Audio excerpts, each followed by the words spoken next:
Hello everyone, welcome to my channel that is TK law and मेरा नाम है दीपिका कुलरी। इस वीडियो में हम डिस्कस करेंगे एग्जीक्यूटिव, जो कि पार्ट है कॉन्स्टिट्यूशन लॉ में। और कॉन्स्टिट्यूशन लॉ में आप देखेंगे इस पार्ट में से काफ़ी क्वेश्चंस आते हैं, डायरेक्ट टाइप ऑफ क्वेश्चंस भी आते हैं और थोड़े से अंडरस्टैंडिंग बेस्ड ऑफ क्वेश्चंस भी आते हैं।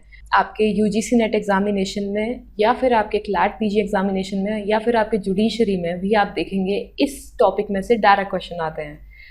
इस वीडियो के थ्रू मैं आपका कोर्स रिड्यूस करने की कोशिश करूँगी और कैसे आप नोट्स बना सकते हैं इस पीपीटी के थ्रू वो आप समझेंगे और उसको बार बार रिवाइज करेंगे तो आपके सारा पोर्शन जो एग्जीक्यूटिव यूनियन में से इम्पॉर्टेंट है वो कवर हो जाएगा। Your PPT has been divided into 2 parts. आप देख रहे हैं यहाँ पे कि 2 पार्ट में मैंने इस पीपीटी को डिवाइड करा है। एक तरफ आप देख रहे हैं कि प्रेसिडेंट की बात हो रही है, एक तरफ आप देख रहे हैं वाइस प्रेसिडेंट की बात हो रही है। इस डिवीजन से आपका ये फ़ायदा होगा कि आप 2 टॉपिक एक साथ कवर कर पाएंगे और कंपैरिजन इसलिए भी ज़रूरी है। There are only few things which are different in both of these topic. आपके प्रेसिडेंट के टॉपिक में से वाइस प्रेसिडेंट के टॉपिक में से कुछ ही डिफरेंस है और वही डिफरेंस इंपॉर्टेंट क्वेश्चंस में कन्वर्ट हो जाता है और वही क्वेश्चन आपको कंफ्यूज करते हैं जहाँ भी इनमें डिफरेंसेस आते हैं। So keeping in mind the differences and also remembering the similarity between both of these topics, let's get started.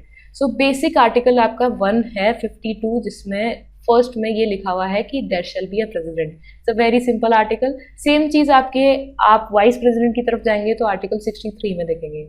Okay, so moving on, हम पावर की बात करेंगे। एग्जीक्यूटिव पावर कहाँ पे दी गई है या फिर वाइस प्रेसिडेंट की पावर्स कहाँ दी गई है। So if you look at your article 53, उसमें एग्जीक्यूटिव पावर ऑफ यूनियन दी हुई है जिसमें लिखा हुआ है कि वो it would be vested in president. Also the second thing you need to remember from that particular article is supreme command of defence force, यानी कि प्रेसिडेंट एक सुप्रीम कमांड एक्ट करते हैं of the defence force of India. ये आपको उस पूरे particular article में से कुछ चीज़ें हैं जो याद करनी है जो यहाँ पे गिवन है। वेयरएज अगर आप वाइस प्रेसिडेंट में देखोगे तो वाइस प्रेसिडेंट की काइंड ऑफ अ पावर या फिर kind of alternative thing we call a vice president यहाँ पे गिवन है। Vice president is to be ex officio chairman of council of states. अब काउंसिल ऑफ स्टेट्स के आप देखेंगे मैंने स्लैश करके राज्यसभा लिखा है। मैंने राज्यसभा इसलिए लिखा है क्योंकि क्या होता है, आपके जो एग्जामिनेशन है यूजीसी नेट वाले या फिर क्लैट पीजी वाले, व्हाट दे डू, वो x official chairman of Rajya Sabha लिख देंगे आपको कंफ्यूज करने के लिए। और उस टाइम एग्जाम टेम्परामेंट में मे बी आपको क्लिक नहीं हो कि काउंसिल ऑफ स्टेट्स को ही तो राज्यसभा बोलते हैं। इसलिए मैंने हर स्लाइड में ये स्पेसिफाई करा है ताकि आप इन टर्मिनोलॉजी से फैमिलियर हो जाएं और एग्जाम में आप ऐसी गलती ना कर आएँ। Moving on to next article that is 54, उसमें इलेक्शन ऑफ प्रेसिडेंट दिया हुआ है versus the article 66 that is vice president. Election president का भी और वाइस प्रेसिडेंट का भी किससे होता है, इलेक्टोरल कॉलेज से होता है। बट यहाँ पे आप देखेंगे प्रेसिडेंट में गिवन है कि electoral college should consist of elected member from both the houses and elected member of legislative assemblies of state. Whereas when you look at the article that has been given for vice president, उसमें ये लिखा हुआ है कि electoral college should consist of members of both the houses of parliament. Okay, so looking at the differentiation and remembering what is the additional thing given in election of president, उस पर आप थोड़ा फोकस करके अच्छे से इसको पढ़ेंगे तो आपको याद रहेगा। One more trick to remember a particular article. This is the trick I used to use when I was preparing for my PG CLAT की तैयारी करते हुए या जुडिशरी की तैयारी करते हुए या फिर यूजीसी नेट की तैयारी करते हुए। आपको कुछ आर्टिकल्स के अगर नंबर याद नहीं होते हैं तो आप कुछ टिप्स यूज़ कर सकते हैं। जैसे कि आप इलेक्शन वर्ड को देखेंगे तो ई अगर आप स्मॉल लिख रहे हैं और उसको अगर उल्टा कर देंगे तो वो 6 की तरह लगेगा। तो इलेक्शन में डबल ई है, वैसे ही वो 66 वाइस प्रेसिडेंट का इलेक्शन 66 में गिवन है। तो that could be a small tip to remember. और इससे ये होगा कि आपको एकदम एग्जैक्ट भी याद नहीं आ रहा तो एग्जाम में अगर हिट भी होता है कि दिस आर्टिकल सेज सो तो आप सही मार्क करके आएंगे। Moving on, for manner of election under president article 55 में ये गिवन है कि इलेक्शन ऑफ प्रेसिडेंट किस तरीके से होगा। Okay, so what you need to remember, आप जब डायरेक्ट पढ़ते हैं there is this big article जिसमें लिया हुआ है कि 1000 people of population of census and 500 should be the reminder. You don't have to remember everything that has been said there. क्यों? क्योंकि आप देखेंगे प्रीवियस ईयर क्वेश्चन से हमें साफ समझ आता है कि इसमें से इसी तरह के क्वेश्चन बन सकते हैं. यानी कि ये 3 वर्ड्स आपके लिए बहुत इंपॉर्टेंट है. That is proportional representation, single transferable vote and secret ballot. ठीक है, इनके मीनिंग्स भी थोड़े से ईजियर हैं. प्रोपोर्शनल रिप्रेजेंटेशन का जो मीनिंग आपके बैरक में गिवन है उससे रिलेटेड क्वेश्चन इतने कॉमन नहीं है, चाहे आप कोई भी एग्जाम की प्रिपरेशन कर रहे हैं. So you should reduce your course here और आप वही चीज़ें याद करो जो आपसे साफ पूछ ली जाती है. सो MCQ टाइप में जहाँ भी 3 चीज़ें गिवन है तो 4th चीज़ देख के आपको कंफ्यूज कर सकते हैं, which of the following are not correct करके. सो इसलिए आपको 3 वर्ड्स याद रखने हैं और उनको क्लियरली याद रखना है. Proportional representation, single transferable vote and secret ballot. और जब आप देखते हैं वाइस प्रेसिडेंट की साइड आते हैं तो आपको बस ये देखना है कि ये आर्टिकल 66 में ही गिवन है, जबकि प्रेसिडेंट के हम अगले आर्टिकल पे आ गए हैं. वाइस प्रेसिडेंट में सेम आर्टिकल चल रहा है जिसमें अंदर अगर आप देखेंगे तो फैमिलियर चीज़ आपको दिखेगी मैनर ऑफ इलेक्शन में भी. वाइस प्रेसिडेंट में भी there are 3 words you need to remember: proportional representation, single transferable vote and secret ballot. Then moving on to the next topic, that is term of office for president and term of office for vice president. So इसमें भी अगर आप देखेंगे there is a thing which is similar, there is a thing that is vice versa and there is a thing which is missing in front of vice president. Okay, so इस तरफ आप आके देखेंगे president का क्या term है. 5 years के लिए कोई भी president ऑफिस पे रहते हैं और same goes for your vice president 5 years. It is similar. अगर प्रेसिडेंट रिजाइन करते हैं तो he has to give that resignation in writing to vice president. Vice versa, अगर वाइस प्रेसिडेंट रिजाइन करते हैं so he has to address that resignation to president. So यहाँ पे vice versa हो गया. प्लस यहाँ पे terms of office of president में तीसरी जो कंडीशन है जो एक्स्ट्रा गिवन है वो ये है: any resignation which is address to vice president. Vice president को अगर प्रेसिडेंट ने बोल दिया कि he wants to resign, he has to resign and the letter has been given to him, उसका जो कम्युनिकेशन है उनको हाउस ऑफ पीपल में करना है. तो आप देखेंगे जब भी प्रेसिडेंट की बात हो रही है, आगे भी जब हम क्वालिफिकेशन पढ़ेंगे तो हम हाउस ऑफ पीपल को ज़्यादा रिलेट कर पाएंगे, जबकि वाइस प्रेसिडेंट की जब भी बात होगी तो काउंसिल ऑफ स्टेट का ज़्यादा नाम आएगा. Okay, so keeping that in mind and moving on.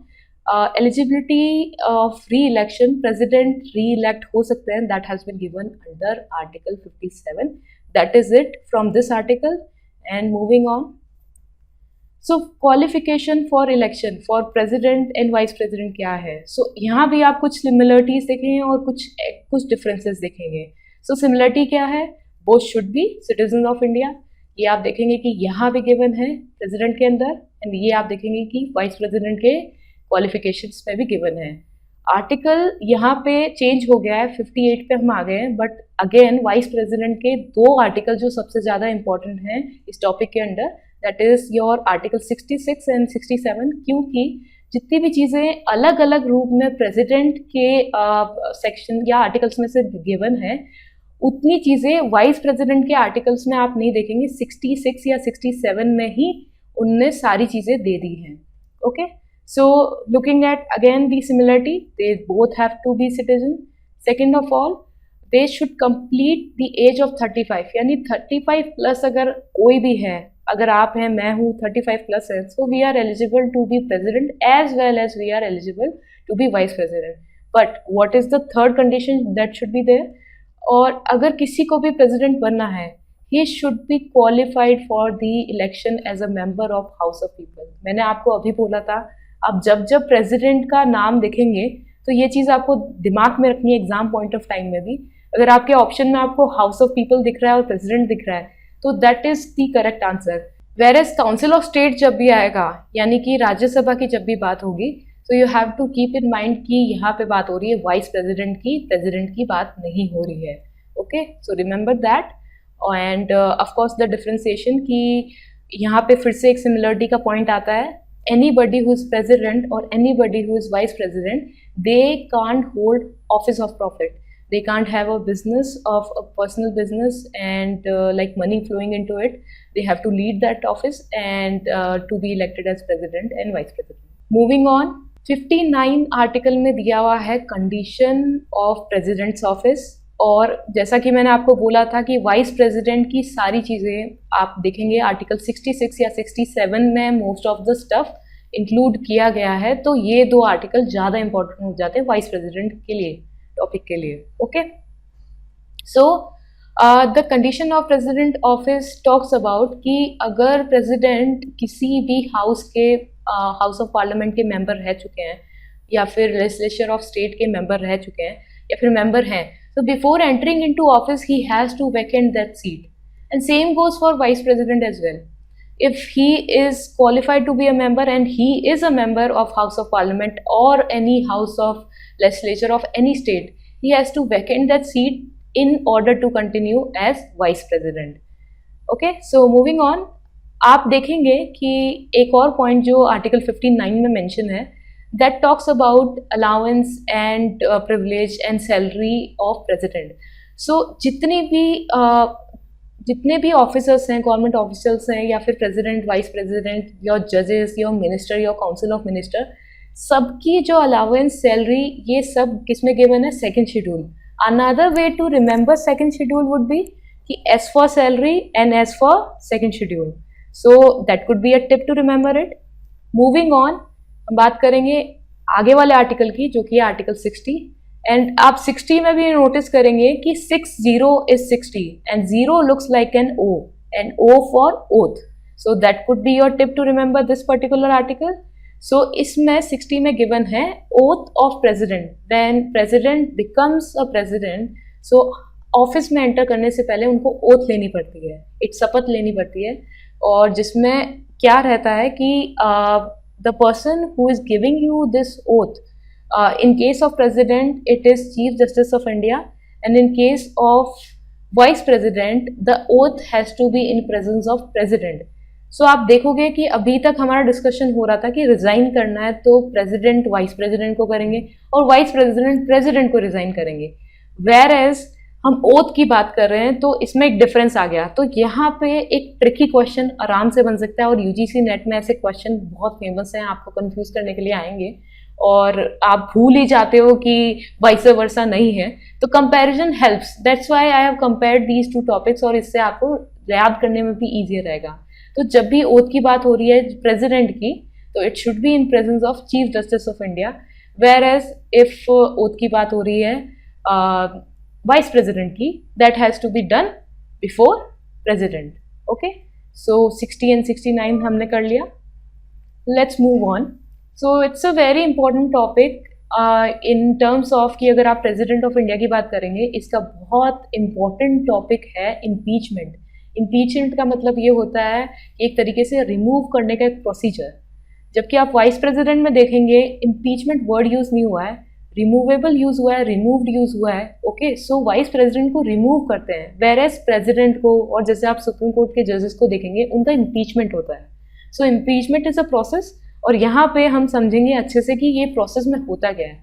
So first of all, impeachment होता क्यों है? So you need to understand if there is a violation to constitution, then the impeachment start. अगर कोई भी ये बोलता है, कोई भी like there is a proposal in any house और एक रेजोल्यूशन पास होने वाला है, उसमें अगर प्रेसिडेंट का इम्पीचमेंट होने वाला है, तो only reason that has been given in your bare act is violation to constitution. If president is charge with this violation, तभी उनका इम्पीचमेंट प्रोसेस शुरू होगा। ओके, सो स्टार्टिंग ऑफ कि कभी भी इम्पीचमेंट सीधा स्टार्ट नहीं होगा, there has to be a notice. तो प्रेसिडेंट को 14 डेज पहले एक नोटिस जाएगा कि they are proposing in any house, किसी भी हाउस में, हाउस ऑफ पीपल में भी हो सकता है, काउंसिल ऑफ स्टेट्स में भी हो सकता है, कि they are proposing a resolution जहाँ पे प्रेसिडेंट का इम्पीचमेंट का प्रोसेस शुरू हो सकता है। ओके, सो आपको क्या याद रखना है यहाँ पे, इसमें MCQ टाइप क्वेश्चन आ जाते हैं कि कितने डेज का नोटिस है, that is 14 days. Okay, and then what you have to remember, notice भी पास होने से पहले it has to be sign by not less than 1/4 of the total member of house intending to move the resolution. Okay, so कोई notice भी pass होने से पहले कम से कम वो 1/4 of the total member of any house, जैसे मैंने अभी आपको बोला कोई भी हाउस शुरू कर सकता है रेजोल्यूशन, बट उनको ये साइन करना है नोटिस भेजने के लिए। और इम्पीचमेंट का प्रोसेस रेजोल्यूशन बाद में पास होगा। Okay, so that is the step you have to remember. Another tip to remember these few stuff कि आपको नोटिस पीरियड भी 1/4 14 डेज का देना है, और आपको जो नोटिस जो साइन करवाना है किसी भी हाउस से उसका जो टोटल नंबर का परसेंटेज है वो 1/4 है, 1/4। Okay, so you can remember 14 and 1/4, that is the way to remember it. Then moving on, resolution अगर पास होता है तो it should be pass by majority of not less than 2/3। सो आपको दिमाग में रखना है कि अभी जब हम नोटिस की बात कर रहे थे वी नीडेड 1/4 पीपल, बट आपको रेजोल्यूशन पास करना है तो आपको मेजॉरिटी ऑफ 2/3 पीपल चाहिए of the total membership of any house जो रेजोल्यूशन पास करना चाहते हैं, तभी ये रेजोल्यूशन फाइनली पास होगा and it will pass on to the other house. फिर अदर हाउस क्या करेगा? एनी हाउस, जैसे कि हाउस ऑफ पीपल ने बोला है कि रेजोल्यूशन पास होना चाहिए and they have the 2/3 majority and they have given the notice, तो हाउस ऑफ पीपल से ये जाएगा काउंसिल ऑफ स्टेट्स में। अब काउंसिल ऑफ स्टेट की जिम्मेदारी होती है कि वो इन्वेस्टिगेट करें। वैसे ही अगर काउंसिल ऑफ स्टेट ने ऐसा बोला है कि इम्पीचमेंट स्टार्ट होना चाहिए and they have pass the resolution, तो हाउस ऑफ पीपल की रिस्पॉन्सिबिलिटी बनती है कि वो इन्वेस्टिगेट करें कि ये चार्ज सही है या नहीं है। So when they start this investigation, तो प्रेसिडेंट के पास भी कुछ पावर होती है। He has power to appear and represent his cause, यानी कि उन पे जो चार्ज लगे हैं वो सही है नहीं है, evidence, providing evidence to that he has not violated constitution, वो ये सब प्रोवाइड कर सकते हैं। वो अपने खुद के कॉज में खड़े हो सकते हैं, खुद को रिप्रेजेंट कर सकते हैं। Okay, then moving on, last procedure क्या होता है जब इन्वेस्टिगेशन भी कंप्लीट हो गया? So you have to remember, उसके बाद भी to pass the result of the investigation there has to be not less than 2/3 of the total membership of house. ये भी आपको याद रखना है कि जो हाउस इन्वेस्टिगेट कर रहा है उन्हें भी मेजॉरिटी से वो रेजोल्यूशन पास करना है कि उनका रेजोल्यूशन सही है या गलत है। 2/3 लोग उस पर जब हाँ भरेंगे तभी इम्पीचमेंट का प्रोसेस खत्म होगा। अब इम्पीचमेंट का प्रोसेस यहाँ आप देखेंगे प्रेसिडेंट का ईजी नहीं है, बिकॉज ऑफकोर्स अगर इम्पीचमेंट का प्रोसेस ईजियर हो जाता प्रेसिडेंट को रिमूव करने के लिए, so anybody can pass on कि there is a violation of constitution on behalf of president, और ऐसे नोटिफिकेशन चलते रहते हैं। इसलिए आप देखेंगे ये बहुत ही रेयर होता है कि ऐसा कुछ इम्पीचमेंट प्रोसीजर शुरू भी हो। सो दैट्स वाई ये इतना टिपिकल रखा गया है ताकि to give a upper hand to president, और प्रेसिडेंट पे हर बात के गलत तरीके से इल्ज़ाम ना लगे, इसलिए ये इस तरीके से हार्ड प्रोसेस दिया हुआ है। Whereas if you go to vice president, सबसे पहला point you need to remember, vice president को रिमूव करने के लिए रेजोल्यूशन बस काउंसिल ऑफ स्टेट्स में होगा।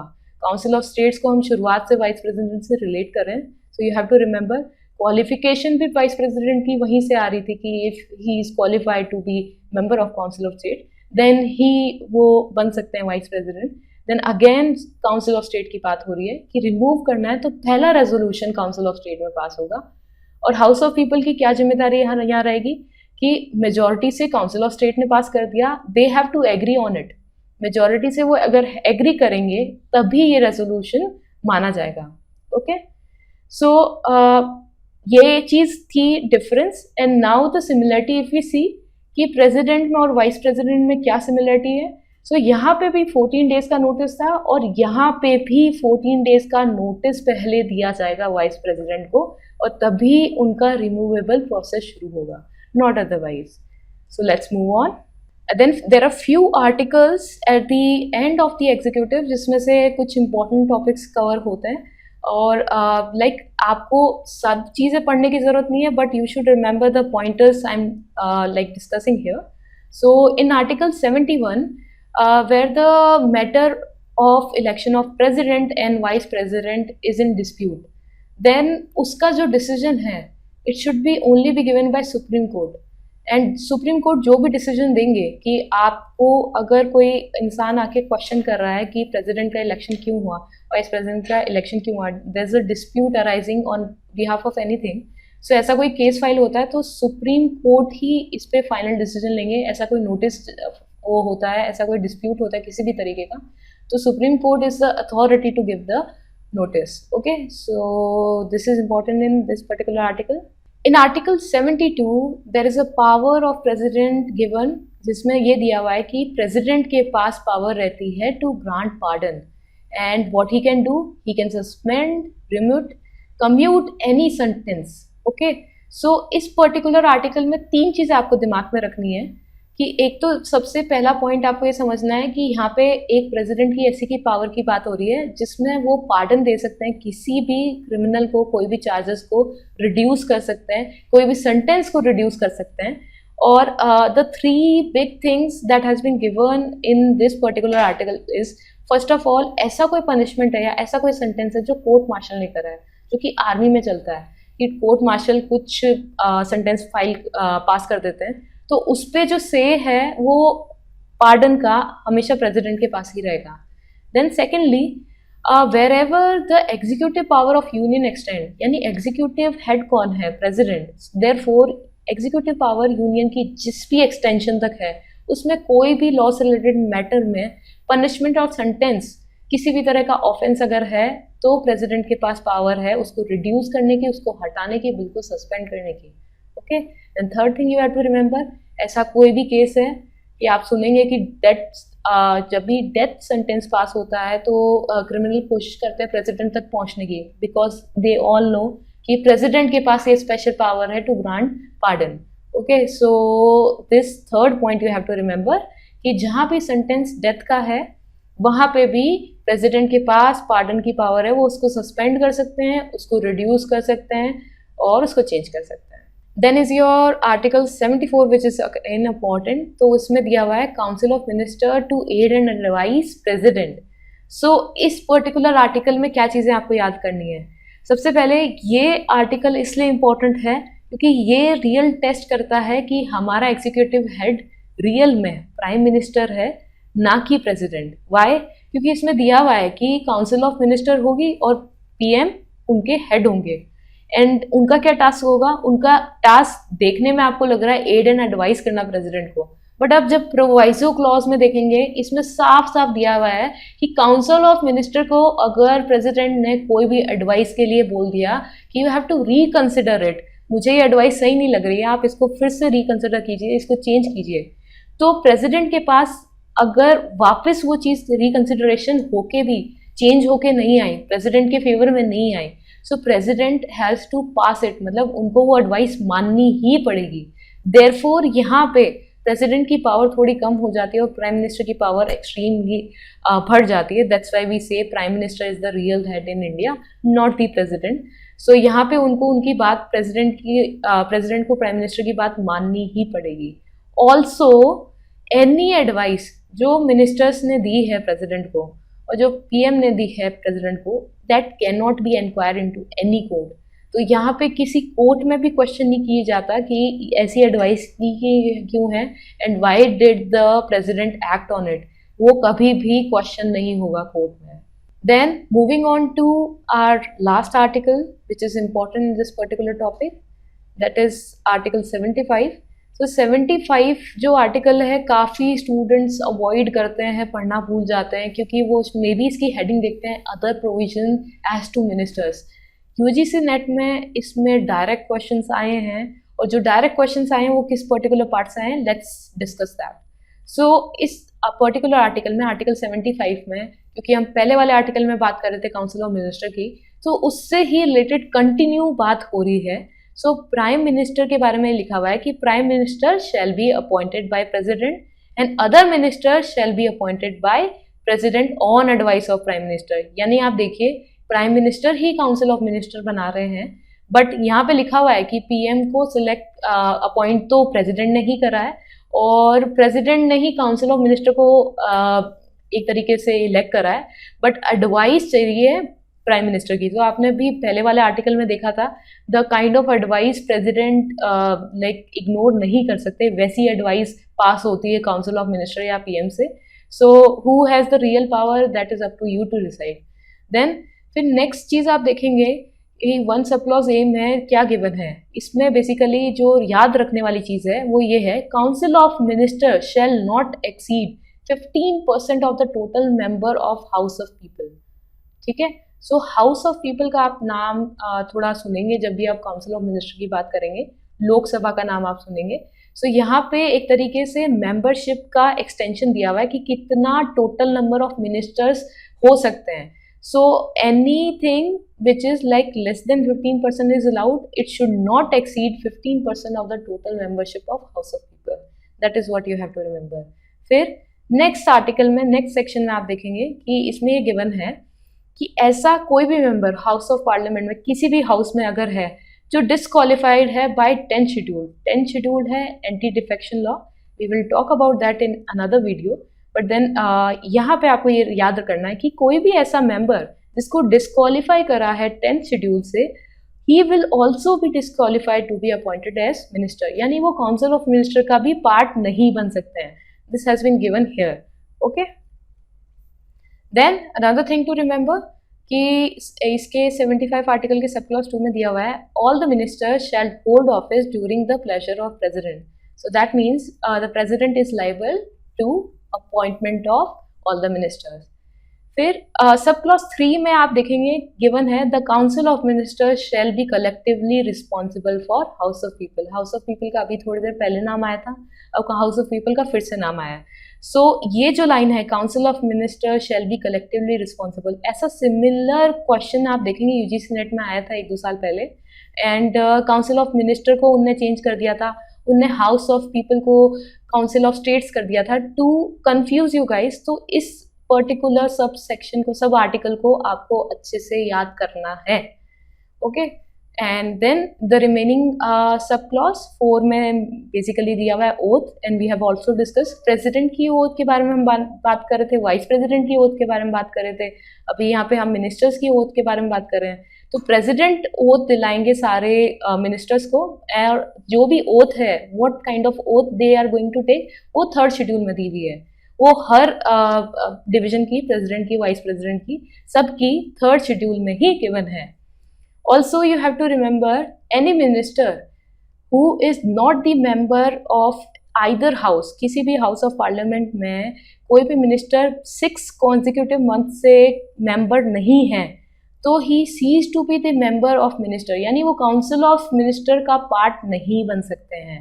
ओके, तो 6 कंसेक्यूटिव मंथ आपको यहाँ पे ध्यान रखना है इस वर्ड का, उससे आपको ये याद रहेगा कि वी आर टॉकिंग अबाउट कि कोई भी मिनिस्टर हाउस ऑफ पार्लियामेंट का भी पहले मेंबर हो सकता है, but if he has not been the member of 6 consecutive months, then he can not be the member of council of minister. Also, the salaries, allowance and everything has been given in 2nd schedule here as well. तो ये चीज़ हमने पहले भी discuss करी थी। So, in this short video, I was trying to reduce your course, and मैं ये कोशिश कर रही थी कि आप सिर्फ important stuff याद रखें, इसमें से notes बनाएं और उसको ही बार बार रिवाइज करें, क्योंकि इनमें से डायरेक्ट क्वेश्चन आप देखेंगे एग्जीक्यूटिव में आते हैं, आपके तरह तरह के एग्जाम्स में आते हैं, और जब आप डायरेक्ट भी देखोगे ये एक टॉपिक 7-8 पेजेस में कंप्लीट होता है। आप किसी बुक में देखोगे, आप बहुत बड़ी बुक उठा लोगे और उसमें आप देखोगे कि इससे रिलेटेड सब टॉपिक्स भी डिवाइडेड हैं बहुत सारे पेजेस में। So don't like increase your course, बड़ी बड़ी 4 बुक्स लेके सब वहाँ से पढ़ना, it's not feasible thing for you to do अगर आपका पेपर आ रहा है कुछ दिनों में। What you have to remember is कि आपको एक तरीके से अपना कोर्स रिड्यूस करना है, that should be the first step. और उस चीज़ से अगर आप आगे जाएंगे, कोर्स रिड्यूस करके नोट्स बनाएंगे, उसको बार बार रिवाइज करेंगे, तो डेफिनेटली आपके एग्जाम क्लियर करने के चांसेस बढ़ेंगे। So that's it for today. So like and subscribe my video and let's meet again.